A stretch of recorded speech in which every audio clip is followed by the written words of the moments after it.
Have you ever played golf swing bingo? Well, today you're about to see how it's done. In this video, we were able to transform Bal's game. He came into me hitting inconsistent shots with this shot dispersion, and he left hitting absolute ripped iron shots like this one with more consistency. In this video, you're gonna see just how we do it. Bal, I bet you are over the moon for winning this. Super happy, yeah. Talk us through what you got in the bag. Just look at your irons at the moment. What have you got? So currently I've got sand wedge to 5 iron in these TaylorMade RBZs. Yeah. I've had them for about 3.5 years now. So I've had a quick look. Yeah. I think we can make massive difference today. I'm hoping I can make some changes in the golf swing, but okay. I had a quick look at these golf clubs. I don't think they're great for you, the shafts. Okay. So it'd be interesting to see what George says later, but I think we can make some big changes. So if you're ready, we'll get stuck in? Please, yeah. Go for it. Right, Bal, so those shots you hit there, typical for you? Yes. There were some good shots in there, wasn't there? Yes, yeah, typically, yeah. But I think, yeah, we definitely want to get that dispersion a bit tighter. The thing that was quite variable in your golf swing was the attack angle. Sometimes you were hitting down on the ball by a good amount. Other times you were actually hitting up on the ball. The first thing we need to do is change how you move your body. As you make your backswing, your midsection, so your hips tend to slide away from the target. So as your hips tend to slide, you can see straight away what it's doing to my upper body. It's creating this tilt. So when you get to the end of your backswing, your upper body is probably tilted sort of towards the target. In terms of a little feel, try and imagine the big toe here. Imagine it's gripping the floor a little bit, okay? So you feel like that big toe's gripping the floor. Okay. Because the more that you slide, the more it'll sort of lift off the floor. So pretty much glue this big toe down to Yeah, so if you look at my foot here, I can almost feel my big toe kind of pinching the ground. Yeah. Now I can make a full turn, but I can still feel my toe with the ground. What I don't want to do is slide and feel it's kind of lost connection that way. So essentially, we're trying to make your golf swing more rotational and less tilty, slidey, whatever term you want to use. We're going to do some backswings. I'm going to put you in the right position. You're going to swing through, so just almost let the ball get in the way as opposed to trying to put loads of speed in.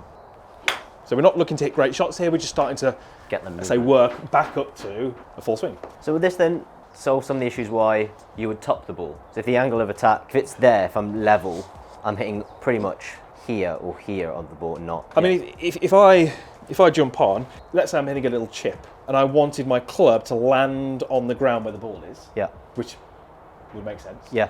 Okay, if I stood on this foot and all my weight was on that foot, the only movement I've got is rotation. I can't really move side to side.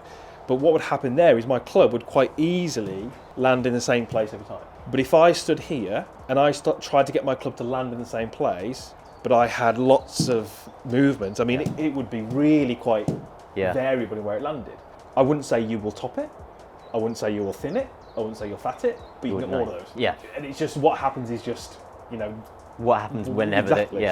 So we're sort of saying if we can get you set up correctly and make a better rotation back and through, we should be able to land the club in the correct place every time.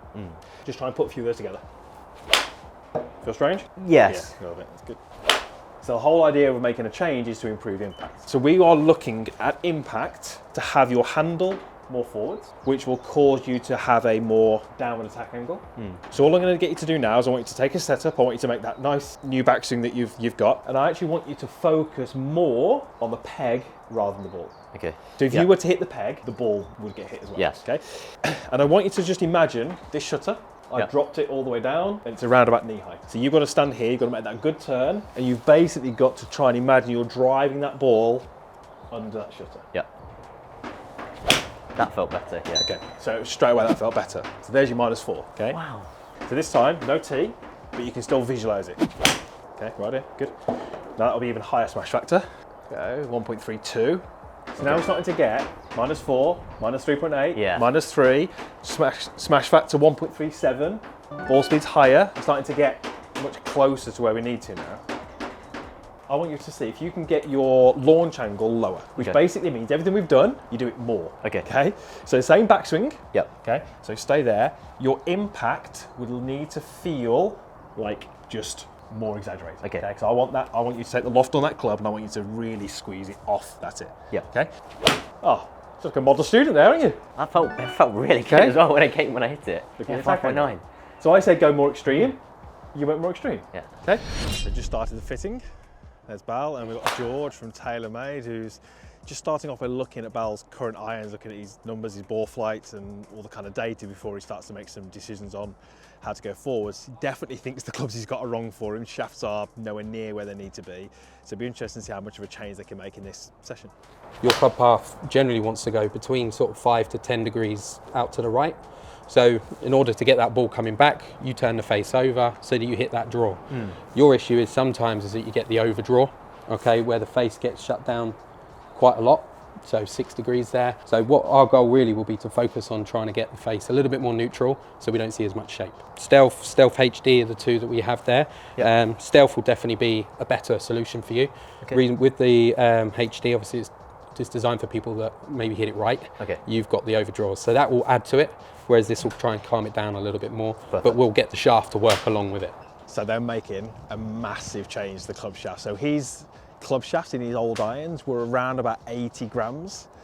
The ones he's into now are the Dynamic Gold X100s, which are around about 130, so it's 50 grams heavier in the club shaft. But it's all just to bring that flight down. Because Bal's got loads of speed, he's struggling with kind of too much height, a lot of spin, and he's turning a couple over. So we've done obviously a little bit of swing work to get his strike better, but the club shafts are now working with him, along with the stealth heads, to give him this amazing ball flight. And he's carrying shots now with his 7-iron over 200 yards. It's incredible to see the difference in the flight and the distance after the lesson, and not even finishing the fitting yet. That might not even be the shafts they end up with, but the distance is just huge. I don't really think there's much more we would want to do with that, as long as you feel comfortable. Feels I think wonderful. we tried out a few different shafts, all very, very stable, but the fact that you can still swing a shaft that's 50 grams heavier at the same swing speed means that you're definitely in a better position with that. And also, I've not actually seen any go right. I know left is what we're focusing on, but I haven't actually seen any go right, which is a lot easier to work around a one-way miss. Yeah. So we're all done.